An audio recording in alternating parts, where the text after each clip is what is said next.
dessa ideia de que quando a gente está equivocado, a gente olha para a vida e pensa que a vida é esse sofrimento, que é essa tortura psicológica de indecisão e ter que resolver coisas e fazer coisas e não conseguir resolver, e às vezes sofrer as consequências daquilo que não conseguiu resolver. E a gente começa a criar, dentro da personalidade, muitas barreiras de proteção diante desse sofrimento que não era nem a razão pela qual nós nascemos. E, no entanto, a gente já começa a criar uma série de questões e de camadas de proteção para evitar que esse sofrimento ocorra, sendo que esse sofrimento que está ocorrendo já não é a razão natural da gente estar aqui. E a razão natural do ser humano nascer é ser intuitivo. Então, a gente já conversou um pouco sobre intuição ao longo desse começo do ano. A gente já consegue poder afirmar que a natureza do humano é contemplativa, porque o humano é vida, sendo vida, e tem a capacidade, a possibilidade de contemplar essa vida através da intuição. E nós poderíamos apontar esse fato se nós olhássemos assim, ó, reparem bem, a gente pode investigar melhor, mas se nós olhássemos, por exemplo, os animais, e fôssemos pensar os animais e olhássemos assim, as características dos animais, de cada animal. Se você pega lá o elefante, ele tem uma característica diferente, a girafa tem outra, o rinoceronte tem outra, e assim todos os animais vão tendo uma característica, o leão tem outra, e a gente vai tendo várias características. E essas características desses animais, normalmente elas servem como um método de sobrevivência, para se manter vivo. Então, tem um animal que é mais forte sobre um aspecto, ou para caçar, ou para fugir, o outro para pegar alimentos em lugares distantes. Então, os animais têm características físicas que garantem a sua sobrevivência. Agora, se a gente pega o ser humano e olhar assim, qual é a característica do ser humano que garante a sobrevivência dele? É a intuição. Nós temos a ferramenta da intuição como garantia de sobrevivência. Por isso, a natureza do humano é ser intuitivo e não pensar. Não é a mente pensando numa solução. É a intuição fluindo como um campo de abertura que reconhece a vida e pode se fundir na vida e ser vida. Daí vai surgir ações e uma movimentação prática. Tá? Isso não exclui a movimentação prática da vida, de repente você ter que correr, de repente você ter que cozinhar, de repente você ter que estudar, de repente você ter que fazer outras coisas. Mas a maneira de se locomover de forma segura na vida, e segura assim, não querendo proteger uma ideia de si, mas proteger a vida sendo vida, né? Isso, segurança nesse sentido, do humano é ser intuitivo. E a gente olhou, mandei algumas mensagens para vocês lá no grupo, né, sobre alguns outros grandes professores, falando um pouco dessa questão da intuição, do pensamento, do fazer, do não fazer, que também está relacionado bastante com essa ideia do seis. E hoje eu quero trazer aqui para vocês um pouco do que o Guru Nanak fala sobre isso também. A gente olhar agora sobre uma outra ótica, essas mesmas questões e como todas elas conversam e estão dizendo a mesma coisa. Se a gente vai olhar, por exemplo, então a base dos ensinamentos do Guru Nanak é o Japji. Acredito que muitos de vocês conhecem o Japji Sahib. Quem não conhece o Japji Sahib, ele é uma composição e o Guru Nanak deixou essa composição, e essa é uma composição sucinta, pequena, relativamente pequena, né? Mas que contém toda a sabedoria da tradição de Guru Nanak ali.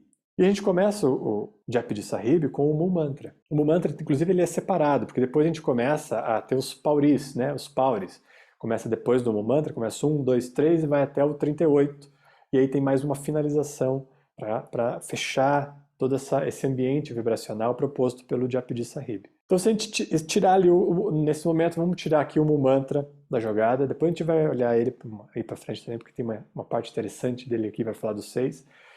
Mas eu quero trazer aqui para essa perspectiva da intuição que a gente está agora investigando nesse começo do ano, e olhar lá o primeiro pauri, tá? a primeira estrofe que o Guru Nanak propõe como base dos seus ensinamentos. Tá? É isso que eu quero trazer relevância, como base dos ensinamentos, é a primeira coisa que o Guru Nanak propõe. E quem lembra aí lá do primeiro pauri do Japji, vai lembrar que ele começa assim: Soche soche nahovei, je soche lakvare, chupe chupa nahovei, jelai rahali vitar. Então ele está falando aqui primeiro de uma característica de pensar. Não é por pensar e ficar pensando que algo acontece.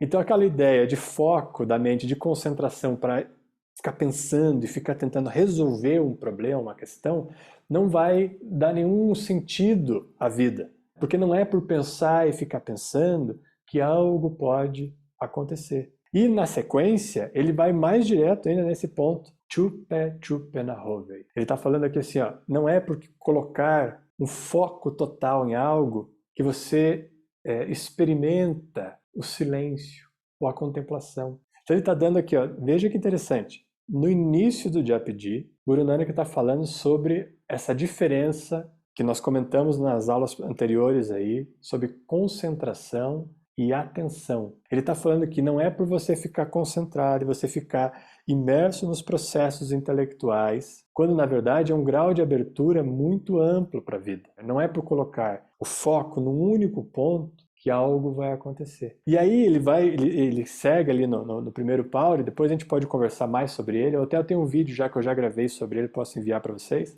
E ele vai fazendo algumas críticas a essas técnicas, ou essas possibilidades da mente se agarrar em algo, e ele vai eliminando ali sistematicamente todas elas, até que ele culmina então daí numa pergunta.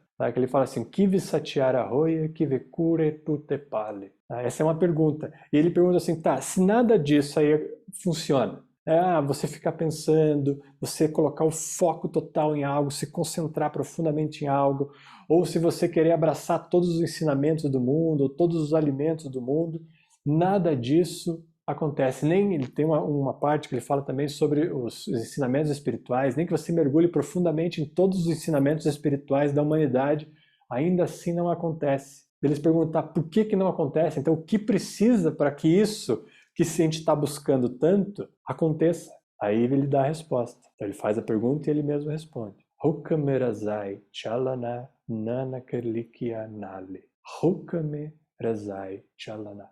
Hukame. E é esse recorte aqui do Hukame que eu quero pegar para a gente entender também o Hukan como intuição. A resposta, se nada disso funciona, Guru Nanak fala, não vai funcionar ficar pensando, não vai funcionar manter o foco e ficar em silêncio total, também não vai funcionar.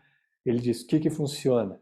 Hukame razai. Você se abrir para o comando da vida. E aqui a gente poderia poeticamente traduzir Hukan como intuição. Qual é a solução? Se abra para a intuição, para a contemplação da vida. Hukame razai chalana nanak likya nale. Likya nale significa, e aí o todo se manifesta diante do Nanak, desse que é Nanak. Porque aquele que se abre se torna Nanak. E esse que se abre e que corresponde, que se abre para o comando da vida, para o Hukan, reconhece o todo. Tá? Se aproxima daquela ideia que nós falamos lá do Atisha, né? A melhor concentração é manter uma mente relaxada, que é esse grau de relaxamento que promove a abertura total para receber a vida. Tá? Hukamerazai. Hukan, então se a gente fosse fatorar aqui essa palavrinha Hukan, temos 3 sons. Hu, Kan, Ma. Hu, talvez você já saiba aí, alguns sabem, é luz. É a possibilidade que o infinito tem de se mover via luz. E é por isso que no universo o que se move? A luz. É a luz que se move no universo.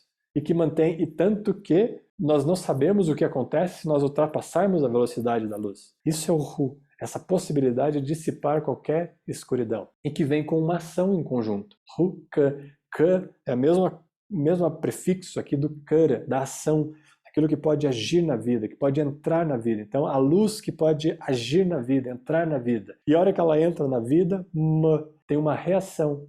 Se vocês forem pensar assim, Ma é o som em todas as línguas, pelo menos acho que quase todas as línguas aí do mundo, o som da mãe tem esse Ma envolvido quando a gente vai dizer mãe. Porque o que é a mãe? E a gente pode pensar na mãe, com a nossa mãe física aqui, né, terrena, mas nós podemos pensar também na grande mãe vida, Adi Shakti, sendo a mãe que abraça o todo e que, ao abraçar, tem uma reação de mesma intensidade em você. Quando você abraça essa mãe, a vida, sendo vida, você recebe esse mesmo abraço de intensidade. Então é essa reação que ocorre da vida se manifestando. Quando a reação da vida ocorre se manifestando, é um grande abraço, você se sente parte da vida. Tá? E a resposta para que você possa viver uma vida plena, contemplando e se sentindo parte da vida, é ouvir esse Hukan. Ou seja, é ouvir a sua intuição. O que não é algo, nada externo que vem de fora. É você mesmo acontecendo como um comando interno e que pode dissipar qualquer bloqueio. Qual que é a ideia? E para que você precisa dissipar qualquer bloqueio? Para que a vida possa fluir plenamente, sem nenhuma barreira. Ela possa acontecer num grau alto de totalidade. E para isso a gente precisa desse suporte aqui do silêncio total, para ouvir esse que é um sussurro e que é traduzido na mente aí como um sussurro. Mas Guru Nanak diz, Hokamerazai Chalana, Nana Keliki Anali. Então a maneira de se contemplar a vida de forma total é ouvindo a intuição. Então a natureza do humano é ser intuitivo.